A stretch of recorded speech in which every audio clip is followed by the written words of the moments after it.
Welcome to news alerts. ఢిల్లీలో ప్రధాని నరేంద్ర మోదీతో సమావేశం సంతృప్తికరంగా జరిగిందని ఏపీ ముఖ్యమంత్రి చంద్రబాబు వెల్లడించారు. పోలవరం ప్రాజెక్టు వ్యయం అంచనాల సవరణకు కేంద్ర కేబినెట్ ఆమోదం తెలపడంపై ప్రధాని మోదీకి కృతజ్ఞతలు తెలుపుకుంటున్నానని పేర్కొన్నారు. అంతేకాకుండా ఏపీలో జరుగుతున్న పరిణామాలను ఆయనకు వివరించారని చంద్రబాబు తెలిపారు. రాష్ట్రం ఎదుర్కొంటున్న ఆర్థిక భారానికి సంబంధించిన అంశాల్లో కేంద్రం నుంచి సంపూర్ణ సహకారం అందిస్తున్నందుకు కృతజ్ఞతలు తెలియజేస్తున్నారని, రాజధాని నగరం అమరావతికి మద్దతిస్తుండడం పట్ల ధన్యవాదాలు తెలుపుకుంటున్నానని చంద్రబాబు వివరించారు. ఈ మేరకు ట్వీట్ చేశారు. ఇక రైల్వే శాఖ మంత్రి అశ్విని వైష్ణవ్ తో భేటీ సంబంధించిన అంశాలను కూడా చంద్రబాబు సోషల్ మీడియా ద్వారా వెల్లడించారు. దీర్ఘకాలంగా పెండింగ్ లో ఉన్న విశాఖ రైల్వే జోన్ ను ముందుకు తీసుకెళ్తున్నందుకు ఆయనకు కృతజ్ఞతలు తెలియజేశానని వివరించారు. కొత్త రైల్వే జోన్ కు డిసెంబర్లో పునాది రాయి పడుతుందని భావిస్తున్నట్లు తెలిపారు. ఏపీలో రైల్వే శాఖ 73,743 కోట్ల పెట్టుబడులతో మౌలిక సదుపాయాల పనులు చేపడుతోందని రైల్వే శాఖ మంత్రి తెలిపారని చంద్రబాబు వెల్లడించారు.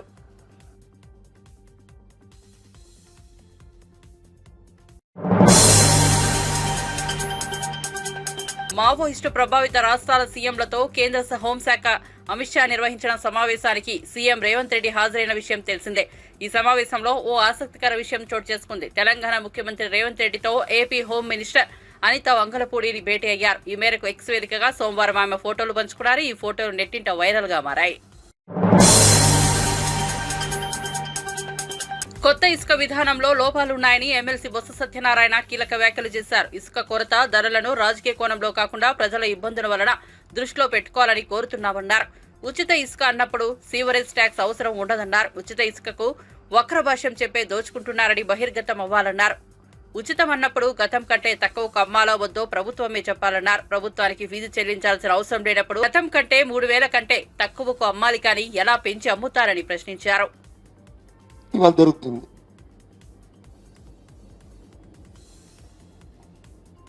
ఇంకా మేము స్ట్రీమ్లైజ్ అవ్వలేదు, స్ట్రీమ్లైజ్ చేస్తాము, రేపు 15వ తారీఖు నుంచి ఇస్తున్నాము, 22 ఇస్తున్నారు. ఆ రోజుకి దయచేసి దీన్ని రాజకీయ కోణంలో కాకుండా ప్రజల తాలూకా ఆలోచన దృష్ట్యా, ప్రజల తాలూకా శ్రేయస్సు దృష్ట్యా ప్రభుత్వ పెద్దలు, అధికారులు కొద్దిగా మీరు ఆలోచన చేయమని కోరుతున్నాను. మీరు ఇది ఎప్పుడు నేను చెప్పిన విజయనగరము, మధురవాడ, విశాఖపట్నం ఎప్పుడిది అక్కడ కూర్చోనా ఎప్పుడిది ప్రభుత్వానికి 375 రూపాయలని సీ ఫీజు కట్టిన తర్వాత, అంటే మైన్స్ తాలూకా ఫీజు కట్టిన తర్వాత ఈ 10,000 రూపాయలు, ఈ 14,000 రూపాయలు, ఈ 15,000 రూపాయలు దొరికేది పర్ టన్ ఇసుక. మరి మీరు ఉచితం చెప్తున్నారు కదా, ఉచితమంటే ఈ 375 రూపాయలు కట్టాల్సిన అవసరం లేదు కదా టన్నుకి. అంటే ఒక ఏదైతే ఇప్పుడు అంతకుముందు దొరికిన ప్రభుత్వంలో దొరికిన ధర ఏదైతే ఉందో ఈ 10,000 రూపాయల కంటే ఇంకా 3,500 రూపాయలు తగ్గించి దొరకాలి. Common sense point. Government fee కట్టినప్పుడు ఎందుకు 13 రూపాయలు 13,000 రూపాయలకి 14,000 రూపాయలు ఎందుకు దొరకాలి? ఈ 13 నుంచి 14,000 దొరుకుతున్న మధురవాళ్ళ ఇసుక 4,000 తీసేస్తే సుమారు 10,000 రూపాయలకి దొరకాలి. Common sense point. నీకు గవర్నమెంట్కి వచ్చి ఫీజు కట్టినప్పుడు ఎందుకు 14,000 15,000 కట్టాలి? ఎందుకు దొరకాలి? అంటే ఇప్పుడు ఎక్కువ దొరకకుండా 6 ఈ రేటుకి దొరకాలి.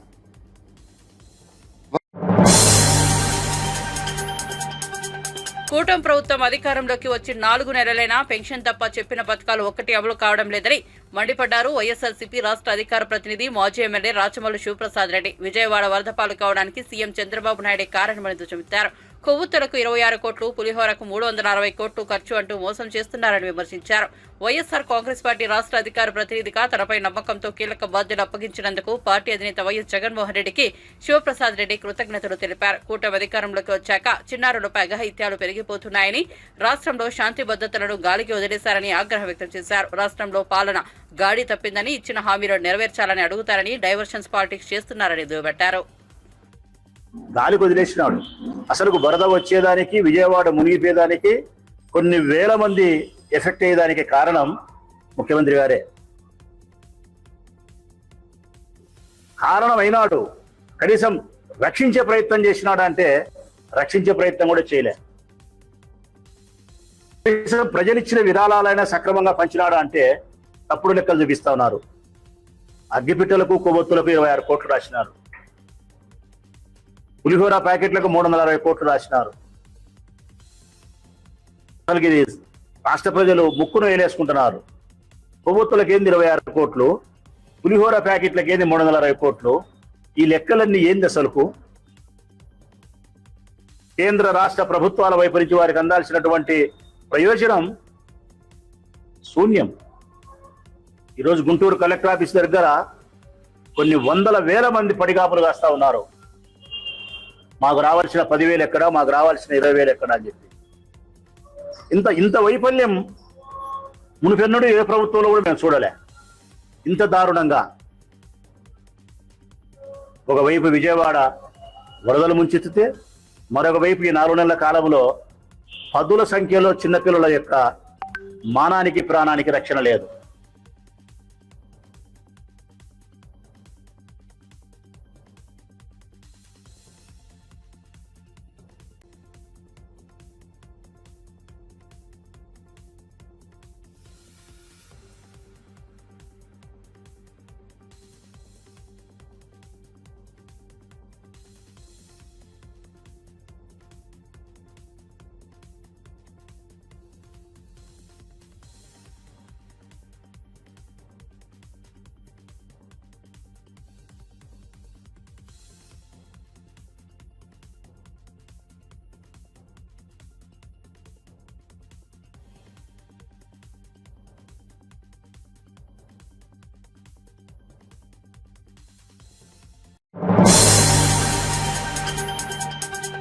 వైఎస్సార్సీపీ అధ్యక్షుడు జగన్ కు దమ్ముంటే జమ్మలమడుగులో తనపై పోటీ చేయాలని ఎమ్మెల్యే ఆదినారాయణ రెడ్డి సవాల్ విసిరారు. స్థానిక వైఎస్సార్సీపీ నాయకులు తనకు ఏమాత్రం సరితూగరని అన్నారు. రామ్ సుబ్బారెడ్డి, సుధీర్ రెడ్డి ఇష్టం వచ్చినట్లు మాట్లాడితే సహించేది లేదని హెచ్చరించారు. సంక్రాంతి నాటికి రాజోలి జలాశయం నిర్మాణం, గండికోట ముంపు పరిహారం, టిట్కో ఇళ్ల పంపిణీకి చర్యలు చేపట్టినట్లు వెల్లడించారు. టీడీపీ నేత భూపేష్ రెడ్డితో కలిసి మెగా జాబ్ మేళాను ఆదినారాయణ రెడ్డి ప్రారంభించారు. ఇష్టం వచ్చినట్టు కాదు, పనులు చేర్చడం. ఇక్కడ మొఖానికి తెలుసుకోవడం రాంచుబాడి గారు ఎన్ని గ్రామీణ ఉపాధి పథకం పనులు వచ్చినాయి. ఒక తట్టెడు మట్టి మీద పని చేయలే. 30 కోట్ల రూపాయలు గ్రామీణ ఉపాధితో రాబట్టే. రాంచుబారెడ్డి గారి వ్యక్తిగతంగా 2 సార్లు ఎమ్మెల్యేగా, మంత్రిగా, ప్రస్తుతం ఎమ్మెల్సీ. ఏం చేయలే. బౌలింగ్ చేత కాదు, బ్యాటింగ్ చేత కాదు. కొడితే మూతి పగులుతుంది. నేను కొడితే గ్రౌండ్ దాటిపోతుంది. బ్యాట్ లేదనుకుంటున్నాడు, మూతి పగిలేటట్టుగా కొడతా, మూతి పగులుతుంది. ఇష్టం వచ్చినట్టు కాదు, పనులు చేర్చడం. ఇక్కడ వచ్చి చూడమని, ఇక్కడ జాబ్ మీద ఎన్ని కంపెనీలు వచ్చాయో, ఎంతమందికి అపాయింట్మెంట్ ఇస్తారో, 1:30-2 గంటలకు మీకే చూపిస్తాం ఎంతమందికి అని. బ్యాట్ లేదు కాదు, అడ్డం నరికేది ఉంది. టిడికో హౌస్ స్టార్ట్ చేయలే, వాటిని స్టార్ట్ చేస్తాం. జగనన్న ఖాళీ అని పెట్టాడు, దరిద్ర పేరు. ఏమైనా చేసినారా? కబ్జా తప్ప. ఇష్టం వచ్చేట్టు ఇక్కడ లోకల్ నాయకులు అడ్డదిడ్డాలు కబ్జాలు చేసినారు. అన్నీ ఊడబెరుకుతామన్నీ కబ్జాలని. దొంగ రిజిస్ట్రేషన్ చేపిస్తున్నారు, అన్నీ బయటకు వస్తాయి. 7 ఏళ్ల భూమి ఉంటే అన్నీ తీసేచ్చాం. ఇక్కడ మా బంధువు క్లబ్ ఆక్రమించుకుంటే ఓపెన్ చేయించినారు. మొహమాటం ఏం లేదు, మాకేం లేదు. దరిద్రము పోయింది. మేము ఏం చేసేది మాకు తెలుసు. ఏందో ఏమీ తెలియకుండా నిద్రపోయి దరిద్రం, ఇద్దరి దరిద్రం, కోటాపడి దరిద్రం. ఇద్దరు ముందు కలిసి ఏర్సమను. ఫస్ట్ ఇద్దరు కలిసమనండి. 2 పేరాలుగా ఏడుస్తున్నారు కదా. రమ్మనండి అవినాశ్ కూడా రమ్మను. ఆ జగన్ రమ్మను, జగనే రమ్మని ఇక్కడికి. ఈసారి జగనే పూడి చేయాలి. అవినాశ్ ఒక దరిద్రం, జగన్ రెడ్డి ఒక దరిద్రం, 3వది సుధీర్ రెడ్డి ఒక దరిద్రం, వాడు మూలే సుధీర్ రెడ్డి, 4వది ఈ చెత్త రాంచుబాడి మరొక దరిద్రం. ఈ అన్ని దరిద్రాలు మొత్తం 4 దిక్కులో దరిద్రమే. 4 దరిద్రాలు ఈ జమ్మడుకు రాకుంటే బాగుపడతాయి. మేము చక్కగా తీర్చిదిద్దాం. కొడతామట, కొట్టి కొట్టి కొట్టి కొట్టి కొట్టి పెడతాం. మేము బాల్ ఇచ్చే పడిపోతారు, బాల్ ఇచ్చే శిక్ష పడుతుంది. ఇద్దరు నో బాల్ వైడ్ బాల్, ఇద్దరు ఎక్స్పర్ట్సే. ఒకరు నో బాల్ కాదు, ఒకరు వైడ్ బాల్ కాదు. No ball wide ball experts. Fielding చేయలేరు, బ్యాటింగ్ చేయలేరు. ర్యాష్గా అయితే చెప్తా కూడా కొడతా, మూతి పగులుతుందంటే నా గురించి మాట్లాడితే. మొహమాటం లేకుండా మంచి పద్ధతి చేస్తే నన్ను ప్రశ్నిస్తారా? సిక్సర్ కొడతానే ఉంటా. ఫుట్బాల్ ఆడతా, ఫుట్బాల్ కాలుతో కొడితే గోల్ మూతి పగులుతుంది. రాంచుబాడికి సుధీర్కు. నిర్మల్లోని శ్రీ రాజశ్యామల పీఠం భక్తులకు తన్మయత్వాన్ని అందిస్తోంది. స్థానిక బంగల్పేట్ శివారులో రాజశ్యామలాదేవి ఆలయ ప్రాంగణంలో దుర్గా శరన్నవరాత్రి వేడుకల్లో భాగంగా దశసింహ ఉద్భుతమైన ప్రచండ చండిక ప్రతిమను నెలకొల్పారు. అమ్మవారి విగ్రహాన్ని ప్రతిష్ఠించి నిత్యం పూజలు నిర్వహిస్తున్నారు. దేశంలోని వివిధ ప్రాంతాల్లో సుప్రసిద్ధమైన శక్తి పీఠాల్లోని అమ్మవారి ప్రతిరూపాలను ఇక్కడ నెలకొల్పారు.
ప్రతి సంవత్సరం దసరా ఉత్సవాలు చేస్తూ ఉంటాం. అష్టాదశ శక్తి పీఠాలు ఈసారి పెట్టడం జరిగింది.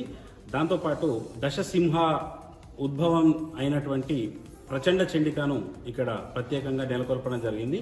ప్రతిరోజు భక్తులకు అన్నదానము మరియు కుంకుమార్చనలు, 9 రోజుల పాటు నవకుండాత్మక చండీ హోమం అఖండంగా జరుగుతూ ఉంది. అష్టాదశ శక్తి పీఠాలంటే మనకి ఏదైతే అమ్మవారి శక్తి పీఠాలు మన భారతదేశంలో కొలువై ఉన్నాయో వాటిని అదే రీతిన పోలినటువంటి అదే ఆకృతులను ప్రత్యేకంగా చేయించి ఇక్కడ ప్రతిష్ఠ చేయడం జరిగింది. అష్టాదశ శక్తి పీఠాలు ఏకకాలంలో దర్శించుకోవడం అనేది ఒక మహద్భాగ్యం ఈ నవరాత్రులలో.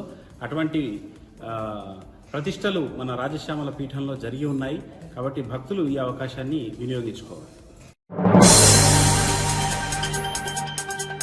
వరద బాధితుల భోజనాలపై కూటమి ప్రభుత్వం 368 కోట్లు ఖర్చు చేస్తే అక్షయపాత్ర ఫౌండేషన్ రోజు 1,00,000 మందికి అందించిన భోజనాలు ఏమయ్యాయని, ఇతర స్వచ్ఛంద సంస్థలు చేసిన సాయం మాటేమిటని ఎన్టీఆర్ జిల్లా వైఎస్ఆర్సీపీ అధ్యక్షుడు దేవినేని అవినాష్ విజయవాడ నగర మేయర్ రాయన భాగ్యలక్ష్మి నిలదీశారు. వైఎస్ఆర్సీపీ కేంద్ర కార్యాలయంలో మీడియాతో మాట్లాడుతూ వరద బాధితులకు ఆదుకోవాల్సింది పోయి తప్పుడు లెక్కలతో 534 కోట్లను కూటమి నేతలు దోచేశారని ధ్వజమెత్తారు. ఒక్క పునరావాస కేంద్రం కూడా ఏర్పాటు చేయకుండా 1.39 కోట్ల మంచినీళ్లు బాటిళ్లకు 26 కోట్లు కొవ్వొత్తులు, అగ్గిపెట్టెలకు 23 కోట్లు ఖర్చు చేసినట్లు ప్రభుత్వం లెక్కలు చూపించిందన్నారు. ఏ కాంట్రాక్టర్ ద్వారా ఆ ఏర్పాట్లు చేశారో ప్రభుత్వం వివరాలు బయట పెట్టాలని డిమాండ్ చేశారు. దాతలు 534 కోట్ల రూపాయలు దాతలు స్వచ్ఛందంగా వాళ్ళు ప్రజల కోసం ఇస్తే దాన్ని కూడా బకాసురులు బుక్కినేడు బుక్కి, లేకపోతే పప్పు బెల్లం పంచుకునేడు పంచుకొని ఈ రకంగా ఇంత కష్టంలో ఉన్న వాళ్ళకి అందించకుండా ఇలాంటి ఒక లెక్కల చెల్లింపులు చూపిస్తున్నారు అని అంటే అది అసలు ఎంత హాస్యాస్పదంగా ఉందో ఒకసారి గమనించాలి. విరాళాలు వచ్చినాయి అని చెప్పాను. అవును, మేమందరం గారు సంతోషిస్తాం, ఇచ్చిన వాళ్ళందరం గారు మేము గారు మెచ్చుకుంటున్నాం. కానీ పాపం వాళ్ళు ఇచ్చిన విరాళాలు ఏవైంది? ఎవరి జేబులోకి వెళ్ళింది? చివరికి వరదల్లో గారు మీరు అవినీతి చేశారా అని చెప్పంటే మేము చాలా ఆశ్చర్యంగా ఉంది. ఒకసారి మనం కనుక చూసుకుంటే వాళ్ళు రిలీజ్ చేసిన ఎక్స్పెండిచర్ తాలూకా టెంపరీ అకామిడేషన్ కి దాదాపుగా 1,40,00,000 ఖర్చు పెట్టారు. ఎక్కడిచ్చారు? ఎవరికి ఇచ్చారు?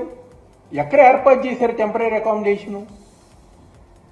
ఒక్క శిబిరం మీరు ఏర్పాటు చేశారని చెప్పి ఈరోజు వైఎస్ఆర్ కాంగ్రెస్ పార్టీ తరఫున మేము అందరం డిమాండ్ చేస్తున్నాం.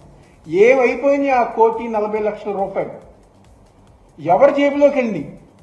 చూపించండి. పలానా అకామిడేషన్ మేము ఏర్పాటు చేసామని చెప్పి నగరంలో కానివ్వండి, లేకపోతే రాష్ట్రంలో ఎక్కడ మేము ఏర్పాటు చేసామని చెప్పి ఒక్క అకామిడేషన్ చూపించండి. ఒక్క అకామిడేషన్ ఏర్పాటు చేయాలి. 1,40,00,000 మీ జేబులోకి వెళ్ళిపోయింది. అదేవిధంగా భోజనాలకి దాదాపుగా 368 కోట్లు 368 కోట్లు ఖర్చు పెట్టారంట. వరదలు వచ్చిన వారం రోజుల పాటు ప్రజానికానికి ఒక మంచినీటి ప్యాకెట్ గారు మీరు ఇవ్వలేదు, ఒక పాల ప్యాకెట్ మీరు ఇవ్వలేదు, ఒక భోజనం ప్యాకెట్ మీరు ఇవ్వలేదు. ఏం చేశారు 368 కోట్లు? అది ఎవరి జేబులోకి వెళ్ళింది అంటే లెక్కేస్తే మీరు చెప్పిన 6 లక్షల మందికి లెక్కేస్తే ఒక్కొక్క మనిషికి 245 రూపాయలు ఖర్చు పెట్టినట్టు.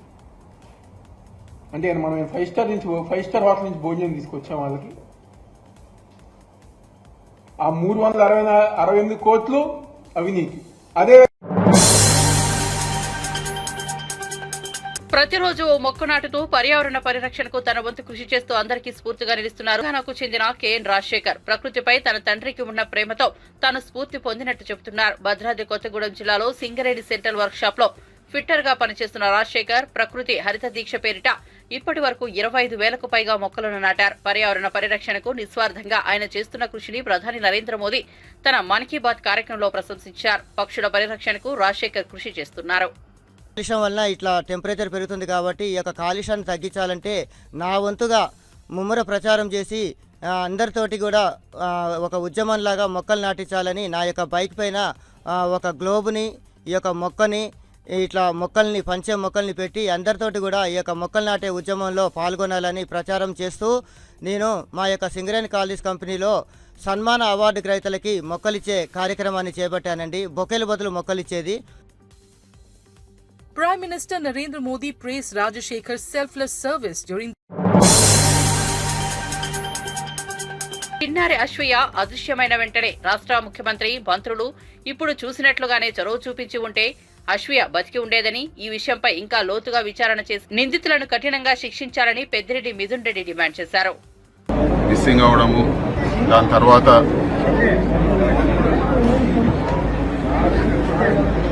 మర్డర్ అయ్యి సమ్మర్ స్టోరేజ్ ట్యాంక్లో అన్నీ కూడా చాలా బాధాకరము.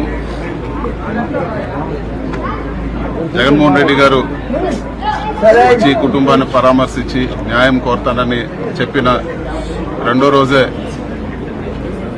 మంత్రులందరూ కూడా రావడము, కేసు కూడా కొలికి రావడము, ఇవన్నీ కూడా మనం చూస్తా ఉన్నాము. ఇదే ఇంట్రెస్ట్ మొదటి రోజే ఉండింటే బహుశా పాప ప్రాణాలతో కాపాడిండొచ్చు అని చెప్పి కూడా నేను భావిస్తున్నాను.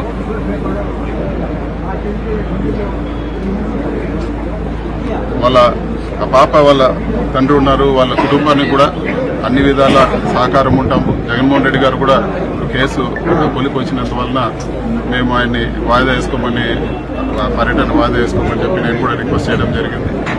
వైఎస్ఆర్ కాంగ్రెస్ పార్టీ తరఫున వాళ్ళ కుటుంబానికి అన్ని విధాలా మేము అండగా ఉంటాము. అదేవిధంగా మేము కోరుకునేది ఒకటే, ఈ కేసులో ఇంకా కూడా లోతుగా దర్యాప్తు చేసి వీళ్ళందరికీ కూడా కఠిన శిక్ష విధించాలని చెప్పి కూడా మేము కోరుతున్నాము. ఖచ్చితంగా వీళ్ళకు ఉరిశిక్ష పడే విధంగా చర్యలు తీసుకోవాలి.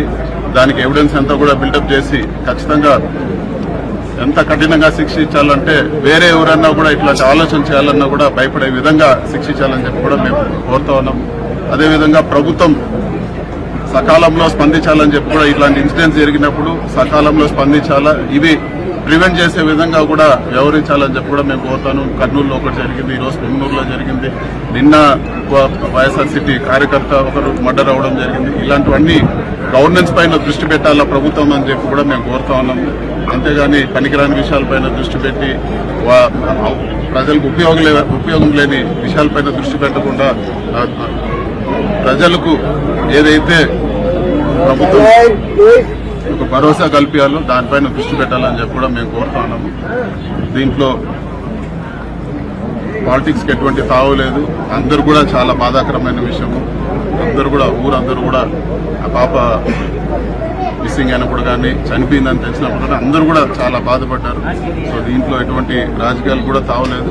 అదేవిధంగా ఈ ఫ్యామిలీకి ఒక ఎంపీ ఎమ్మెల్యేగా మేమందరూ కూడా ఖచ్చితంగా వాళ్ళకి ఎప్పుడు కూడా అండగా ఉంటాము. ఈ కేసు ఒక లాజికల్ ఎండ్కి వచ్చి ఖచ్చితంగా వాళ్ళకు కఠినమైన శిక్ష పడే వరకు కూడా మేము ఖచ్చితంగా ఫాలోఅప్ చేస్తామని కూడా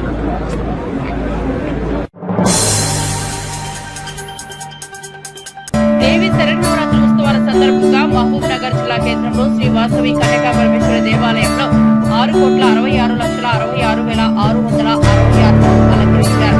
మహాలక్ష్మి అలంకరణలో అమ్మవారు సందర్భంగా పట్టణ ఆర్మీ వాసంలో నూతన కార్యక్రమాలతో దేవాలయ ఆవరణను అందంగా అలంకరించారు. అమ్మవారి దర్శనం అలంకరించారు.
విజయవాడలో ఇంద్రకీలాద్రిపై కనకదుర్గ అమ్మవారిని దివంగత రెవల్ స్టార్ కృష్ణంరాజు సతీమణి శ్యామలాదేవి నందమూరి సుహాసిని కూడా వారి కుటుంబ సభ్యులతో కలిసి దర్శించుకున్నారు.